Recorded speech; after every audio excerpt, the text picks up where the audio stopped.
Assalamualaikum warahmatullahi wabarakatuh. Perkenalkan nama saya Zulfai Nugraha dengan NIM 2006417. Halo, perkenalkan, saya Delina Apriliani dengan NIM 2009174. Nama saya Divayu Putri Pradana dengan NIM 2005869. Halo, perkenalkan nama saya Nabila Dona Azura dengan NIM 2008700. Kali ini kita akan membahas tentang analisis konsep dan profil perkembangan sosial.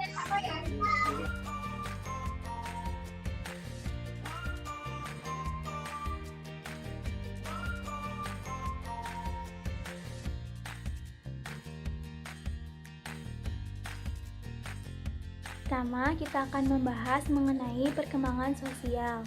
Apa sih perkembangan sosial itu? Nah, sebelumnya dijelaskan dulu ya mengenai definisi dari perkembangan. Jadi, perkembangan itu adalah perubahan kecakapan, kematangan fisik, emosi, dan pikiran menuju dewasa. Pertumbuhan manusia akan berhenti saat dewasa. Sedangkan sosial adalah segala sesuatu yang berkenaan dengan masyarakat, umum, saling menolong, dan lain sebagainya. Ada beberapa pendapat mengenai definisi dari perkembangan sosial itu sendiri. Yang pertama menurut Harlock, yaitu perolehan kemampuan berperilaku yang sesuai dengan tuntutan sosial.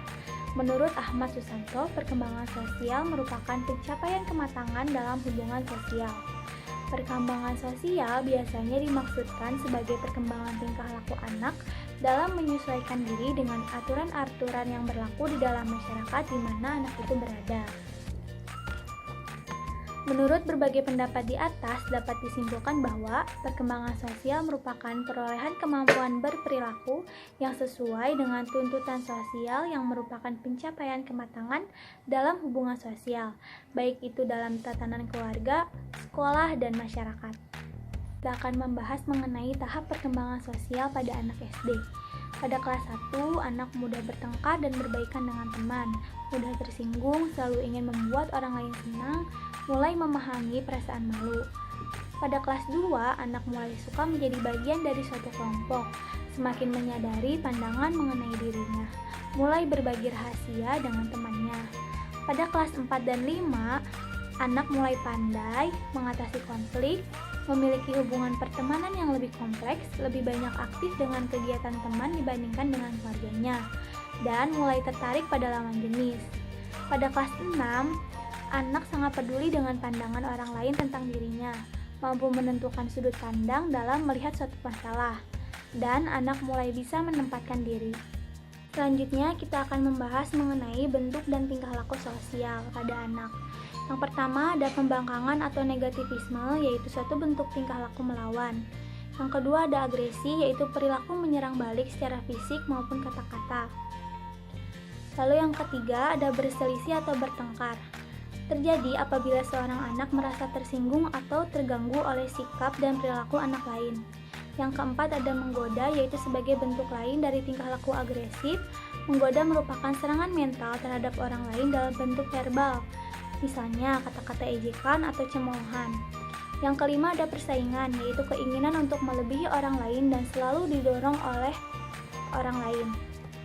Yang keenam ada kerjasama. Kerjasama yaitu sikap mau bekerja sama dengan kelompok. Yang ketujuh ada tingkah laku berkuasa, yaitu sejenis tingkah laku untuk menguasai situasi sosial, mendominasi atau meminta, menyuruh, dan mengancam atau memaksa orang lain untuk memenuhi kebutuhan dirinya. Yang kedelapan ada mementingkan diri sendiri, yaitu sikap egosentris dalam memenuhi keinginannya. Dan yang terakhir ada simpati, yaitu sikap emosional yang mendorong individu untuk menaruh perhatian terhadap orang lain, mau mendekati atau bekerja sama dengannya. Faktor-faktor yang mempengaruhi perkembangan sosial anak. Proses interaksi dan sosialisasi anak secara umum dipengaruhi oleh dua faktor, yaitu faktor keluarga dan faktor lingkungan di luar keluarga. Faktor keluarga. Keluarga merupakan lingkungan pertama kali anak dalam bersosialisasi. Oleh karena itu, faktor keluarga sangat berpengaruh terhadap perilaku anak dalam perkembangan sosialnya. Sebagai contoh, Anak yang mempunyai keluarga yang berkecukupan dan harmonis membuat anak lebih percaya diri dan terbuka dalam pergaulan di lingkungan sekolah. Akan tetapi, anak yang berada di keluarga yang kurang harmonis atau keluarga yang kurang berada pada ekonomi ke bawah menyebabkan anak lebih tertutup dan rendah diri. Keluarga sebagai lingkungan pertama kali anak berinteraksi dan bersosialisasi, maka hendaknya anak dilatih perkembangan sosialnya dengan memberikan pengalaman sebanyak-banyaknya dan menanamkan rasa percaya diri pada anak sehingga memiliki kematangan dalam perkembangan sosialnya. Faktor lingkungan di luar keluarga. Pengalaman sosial anak di luar lingkungan keluarga juga dapat mempengaruhi perkembangan sosial, khususnya pada perilaku kepribadian selanjutnya. Sebagai contoh, pada saat pertama kali anak memasuki lingkungan sekolah, teman-temannya tidak menerima anak tersebut dengan baik, maka anak kemudian akan menjadi minder. Hal ini dapat mempengaruhi keterampilan sosial pada tahap perkembangan berikutnya. Aspek-aspek perkembangan. Yang pertama yaitu aspek fisik dan motorik. Berkaitan dengan perkembangan fisik dan motorik, Kuhlen dan Thomson menyatakan bahwa perkembangan fisik individu meliputi 4 aspek. Pertama, struktur fisik yang meliputi tinggi badan, berat badan, dan proporsi tubuh. Yang kedua, sistem saraf yang mempengaruhi perkembangan aspek lainnya seperti intelektual dan emosi. Yang ketiga yaitu kekuatan otot yang akan mempengaruhi perkembangan motorik. Yang keempat yaitu kelenjar endokrin yang menyebabkan munculnya pola-pola perilaku baru. Kedua, aspek kognitif dan intelektual. Perkembangan kognitif berkaitan dengan potensi intelektual yang dimiliki oleh individu, yakni kemampuan untuk berpikir dan memecahkan masalah. Aspek kognitif juga dipengaruhi oleh perkembangan sel-sel saraf pusat di otak. Ketiga, ada aspek perkembangan sosial. Aspek perkembangan sosial ditandai dengan pencapaian kematangan dalam interaksi sosialnya. Bagaimana ia mampu bergaul, beradaptasi dengan lingkungannya dan menyesuaikan diri terhadap norma-norma kelompok. Keempat yaitu aspek perkembangan bahasa. Menurut para ahli, pengertian bahasa merupakan media komunikasi yang digunakan untuk menyampaikan pesan dan juga pendapat. Yang kelima yaitu ada aspek perkembangan emosi, yakni perkembangan yang membawa perasaan intens yang ditujukan kepada seseorang atau suatu kejadian. Karakteristik perkembangan siswa sekolah dasar. Karakteristik siswa merupakan seluruh kondisi atau keadaan watak yang nyata dan timbul dalam suatu tindakan siswa di kehidupan sehari-hari.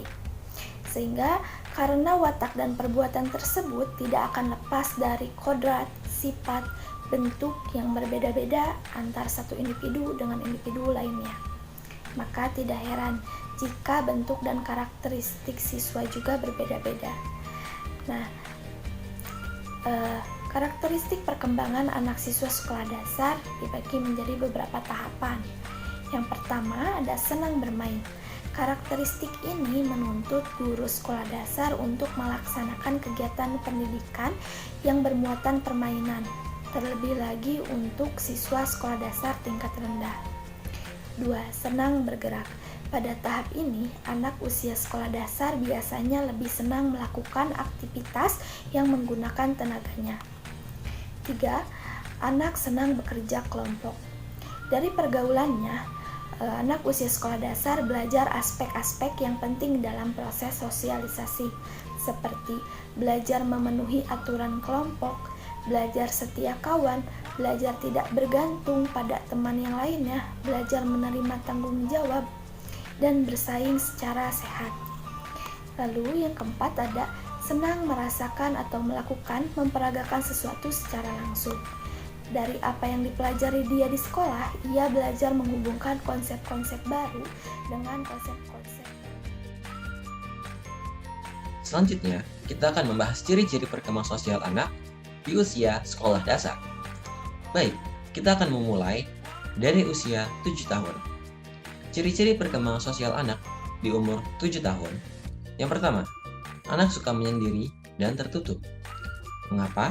Karena anak pada usia sekolah dasar cenderung lebih senang, lebih terbuka, dan hanya menyukai hal-hal yang mereka sukai saja. Membutuhkan penguatan terus-menerus, dalam arti aman dan teratur.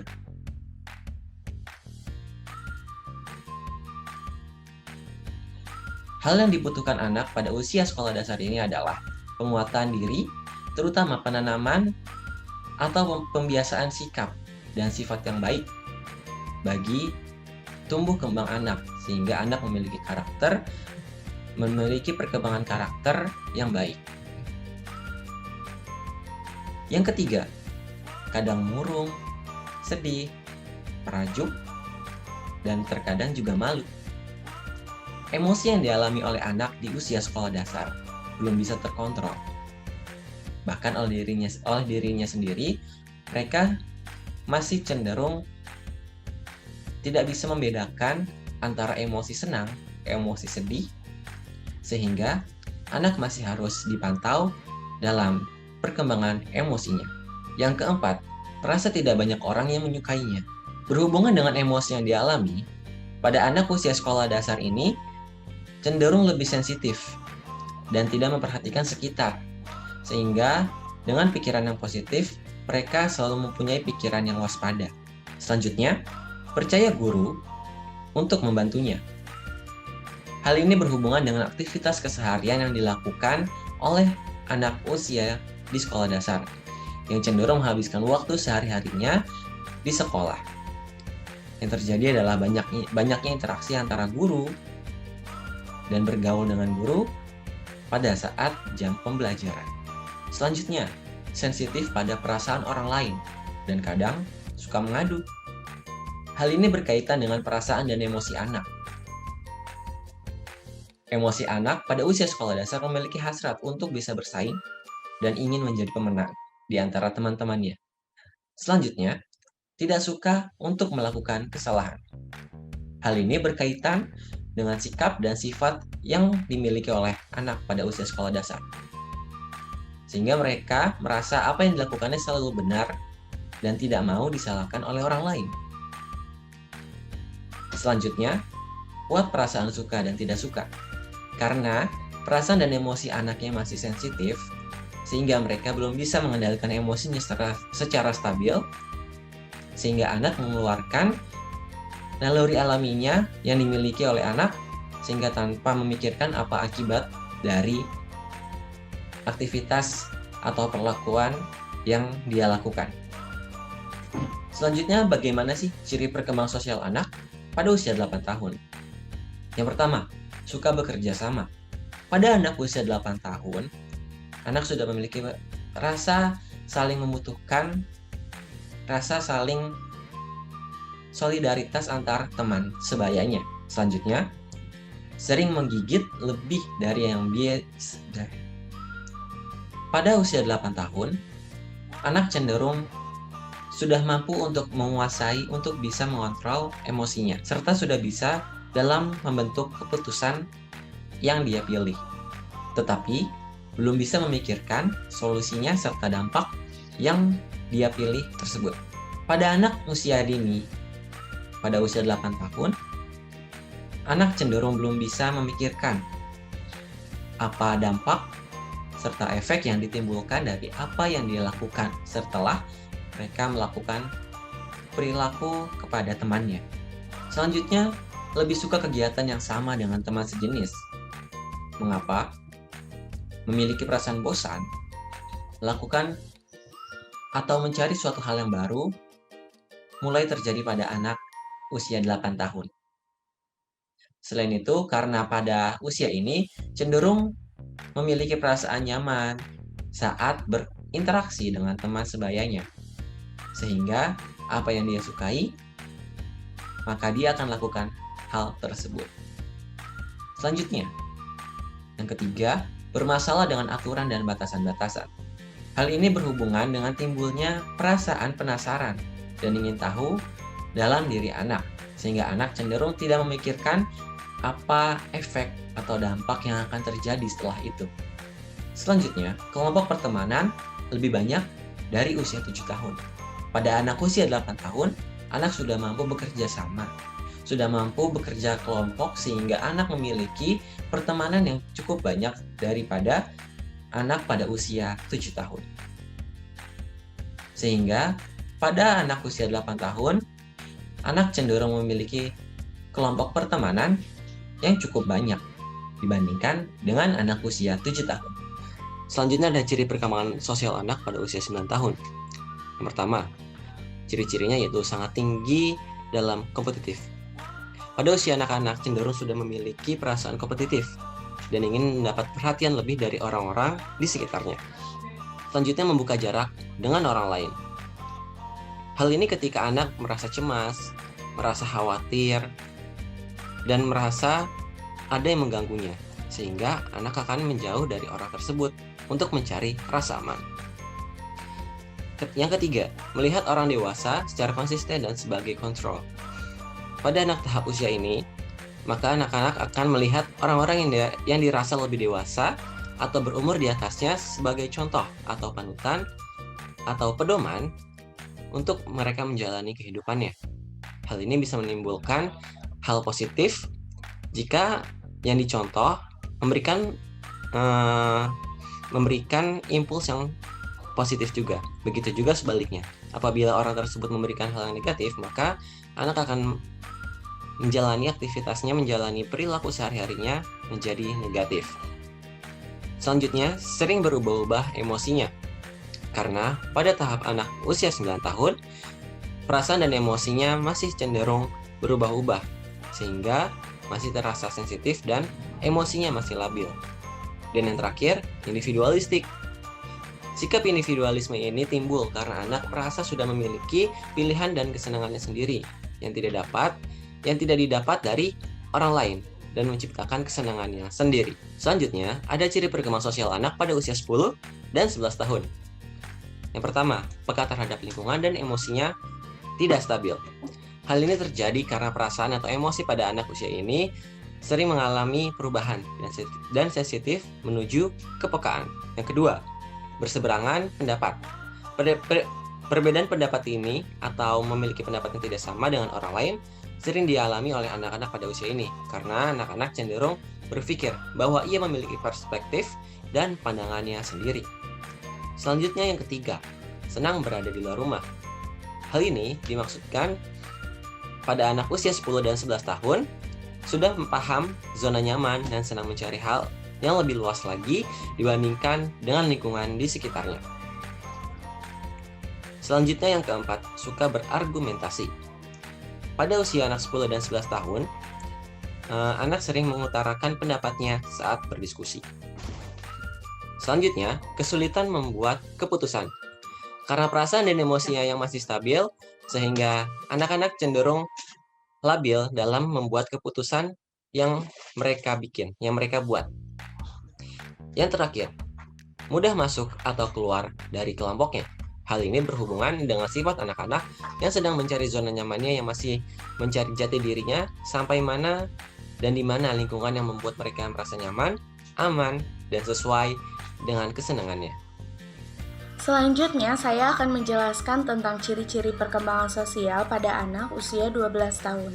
Yang pertama, mulai tampak kepribadian dewasa.